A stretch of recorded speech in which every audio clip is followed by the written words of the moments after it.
I walked into my own office and didn't recognize it. 8 months of caring for my dying mother, and this was the welcome I received.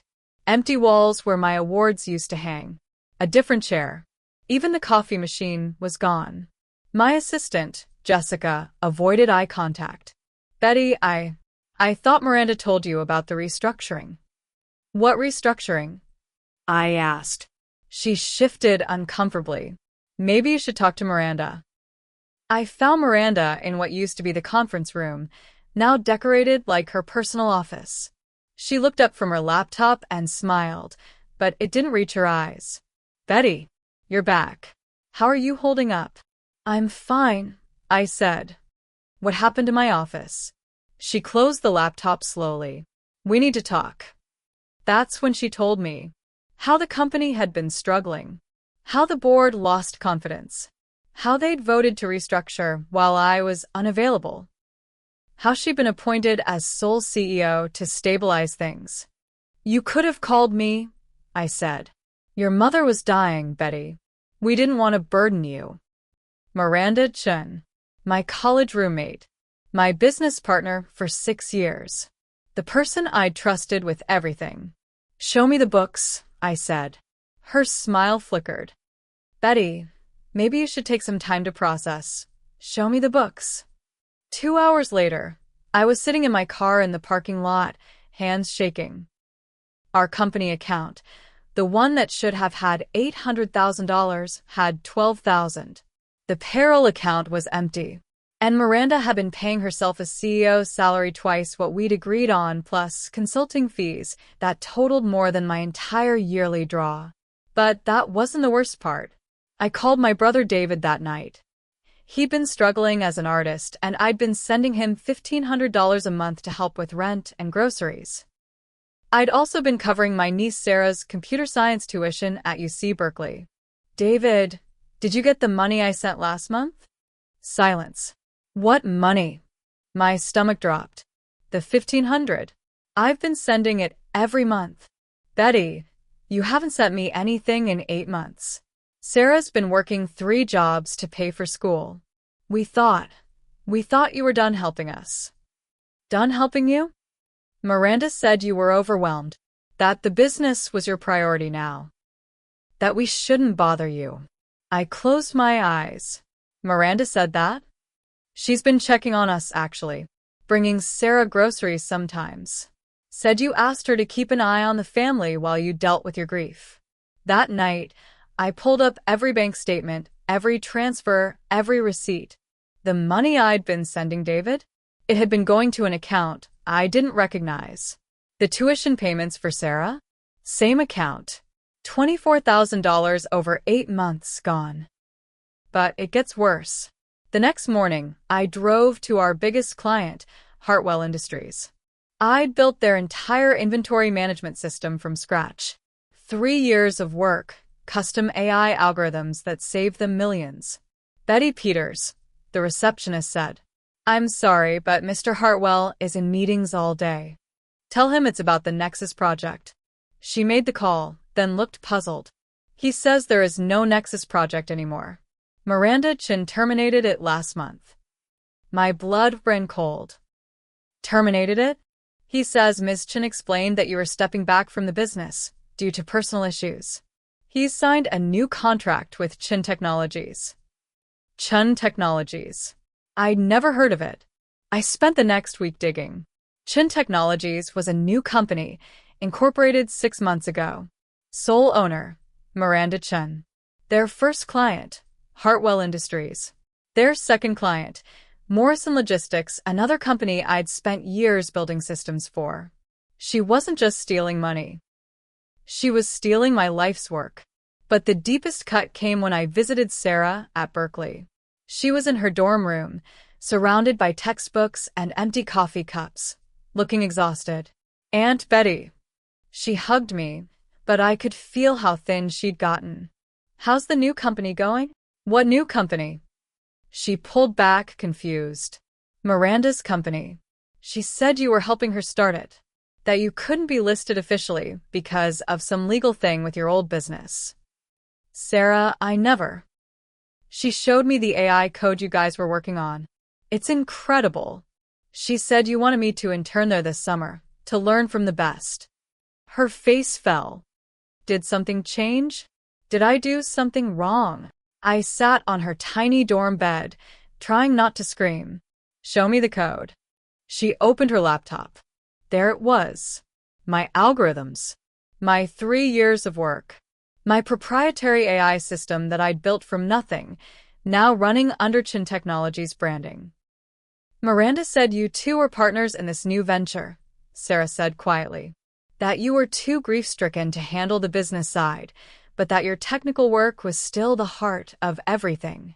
I looked at my 19-year-old niece, brilliant and eager, and working herself to exhaustion because she thought I'd abandoned her. Sarah, I said, I never partnered with Miranda on anything new, and I've been sending money for your tuition every month. Her face went pale. What? The next day, I confronted David. He was in his studio apartment, canvases everywhere, looking better fed than he had in years. Where's the money coming from? I asked. He looked confused. What money? You're eating better. You've got new art supplies. Your rent's current. Miranda's been helping. She said you set up some kind of trust fund before Mom got sick. That the money was already allocated, just needed someone local to distribute it. I stared at him. A trust fund? She showed me the paperwork. Your signature and everything. Said you wanted to make sure the family was taken care of while you grieved. David, I never set up any trust fund. His face changed. The confusion, then the realization, then the sick understanding that he'd been played. The paperwork looked real, he whispered. She forged my signature. We sat in silence for a long moment. How much? I asked. $1,500 a month. Same as you used to send, so it seemed normal.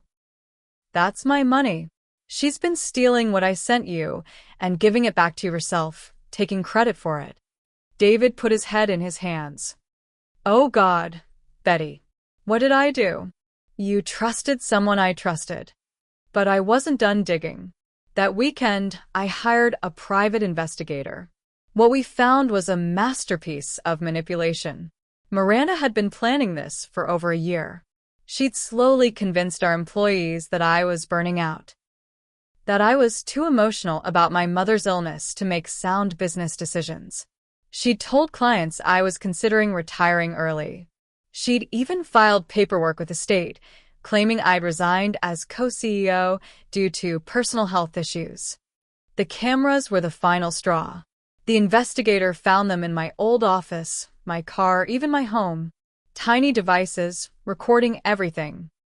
Miranda had been watching me, listening to my calls, reading my emails through company accounts she'd never relinquished access to. She's got footage of you crying at your mother's bedside, the investigator said. She's been showing it to investors, claiming it proves you're emotionally unstable and unfit to run a tech company. I felt something break inside me. Not collapse, crystallize. Into pure, cold determination. I called my friend Marcus, who'd graduated law school the same year I'd started my company. I'd quietly paid off his student loans when his practice was getting started. Marcus, I need you to destroy someone legally. He listened for 3 hours. When I finished, he was quiet for a long time. Betty, this isn't just theft. This is identity fraud, corporate espionage, and potentially racketeering. She didn't just steal from you, she stole you. 2 weeks later, we had everything. Bank records, forged documents, recorded conversations, client testimonies. The cameras had been illegal. Marcus had them analyzed, and they'd captured Miranda coaching employees on what to say about my instability. But the smoking gun came from Sarah. Aunt Betty, I need to tell you something, she called me one night. I've been recording my conversations with Miranda for weeks. Ever since you told me what was really happening. Sarah, you didn't need to. Yes, I did. She's been trash-talking you to everyone, saying you were always the weak link, that she built the company, and you just rode her coattails. The recording was damning. Miranda, drunk at a company party, bragging about how she'd finally gotten rid of the dead weight. How she'd played the grieving daughter angle perfectly. How she was done pretending Betty contributed anything real to the business. The stupid bitch actually thought we were friends. She laughed on the recording. Like I ever needed her for anything but her signature on the incorporation papers. That was it. The final piece. We filed suit on a Thursday. By Friday afternoon, Chin Technologies was frozen. By Monday, Miranda was served with papers for embezzlement, fraud, theft of intellectual property, and violation of federal wiretapping laws. She called me that night crying, "Betty, please. We can work this out. It was never supposed to go this far." How far was it supposed to go? I asked. I needed some independence. I was tired of being seen as your sidekick. So you stole my algorithms? They were our algorithms. Built with my code, on my time with my ideas. You were falling apart. Someone had to keep the company going. By lying to clients? By forging documents? By telling my family I'd abandon them? I was protecting everyone. I hung up. The court case was swift. The evidence was overwhelming. Miranda's new company had been built entirely on stolen intellectual property. Her client contracts were fraudulent, signed under false pretenses. The investors she'd courted were actually my former clients, lied to about my involvement. But the real justice came in discovery. Miranda had kept detailed records of everything. Her laptop had folders labeled Betty's emotional episodes and proof of instability. She'd been building a case against me for over a year, documenting every moment of stress, every tear, every human reaction to my mother's illness. She planned to have me declared mentally unfit to run the company. The judge wasn't amused. "Miss Chen, you've engaged in a systematic campaign of fraud, theft, and defamation against your business partner while she cared for a dying parent. This court finds your actions reprehensible and criminal." Miranda was ordered to repay everything. The stolen funds, the forged payments, the lost client contracts. But she'd spent it all on Chin Technologies, the company that was now being dissolved. So the judge did something beautiful. Everything Miranda owned became mine. Her house, her car, her stock portfolio, her retirement accounts. All of it liquidated to pay restitution. Furthermore, the judge continued, "I'm ordering the immediate return of all intellectual property, client lists, and trade secrets to Ms. Peters. Chin Technologies will be dissolved, and Ms. Chun is barred from using any technology developed during her partnership with Ms. Peters." Miranda sat in the courtroom, crying. Her lawyers looked defeated. Her dreams of being a successful CEO crumbled. But I wasn't done. That night, I called every employee who'd left my company for Chin Technologies. "This is Betty Peters. I want to offer you your jobs back." Most said yes immediately. They'd been manipulated too, told that I'd abandoned the company, that Miranda was the real talent behind our success. When they learned the truth, they were horrified. Within a month, I'd rebuilt everything. My team was back, stronger and more loyal than before. My clients returned, apologizing for believing Miranda's lies. My algorithms were mine again, improved and expanded. But the sweetest part was Sarah. "Aunt Betty, I want to drop out of Berkeley," she called me one Tuesday. My heart sank. "Sarah, don't let this ruin your education." "No, you don't understand. I want to transfer to Stanford. Their computer science program is better, and I want to specialize in AI ethics." AI ethics. Someone needs to make sure this kind of theft doesn't happen to other people.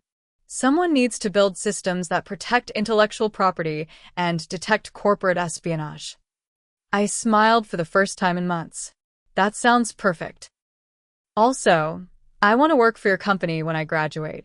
As a partner, not an intern. Sarah, I'm serious. I helped you catch Miranda. I understand your technology, and I'll never betray you. She was right. She'd been braver than anyone, gathering evidence while Miranda tried to recruit her, staying loyal when everyone else believed the lies. 6 months later, I incorporated a new company, Peters and Peters Technologies. My name and Sarah's name, together on the letterhead. David moved to town, his art career finally flourishing with steady support and honest communication. He painted a mural in our new office, a phoenix rising from ashes, with code streaming from its wings. Miranda tried to contact me once more, a year after the judgment. She was working as a customer service rep for a call center, her tech career over, her reputation destroyed. Betty, I know you'll never forgive me, but I need you to know I never meant to hurt your family. I looked at the message for a long time, then deleted it. She was right. I would never forgive her. But not because of the money, or even the theft of my life's work. I'd never forgive her for making my niece work 3 jobs. For making my brother think I'd abandoned him. For turning my grief into a weapon against me. Some betrayals cut too deep for forgiveness. But some betrayals also teach you who you really are. Today, Peters and Peters Technologies is the leading firm in AI ethics and intellectual property protection. We help entrepreneurs protect their work from partners who might betray them. We've prevented dozens of situations like mine. Sarah graduated summa cum laude and is now developing algorithms that detect corporate fraud. David's art hangs in our offices and his galleries, telling stories of resilience and justice. And me? I sleep well at night, knowing that every dollar I earn is honestly mine, every success is genuinely achieved, every relationship is built on truth. They say never trust your business partner completely, but I've learned something different. Trust but verify. Love but protect yourself. Build, but build with people who see your success as their success too. Miranda thought she was the brains behind our operation, but she forgot one thing. You can steal someone's work, their money, even their reputation, but you can't steal their ability to rebuild, stronger and wiser than before. So, did I go too far or not nearly far enough? Some people say, I destroyed her life. But what is justice, really, when someone tries to steal not just your money, but your identity, your relationships, and your life's work? I'd love to hear your thoughts. And if this story moved you, remember that the best revenge is building something so successful, so ethical, so bulletproof that no one can ever steal it from you again.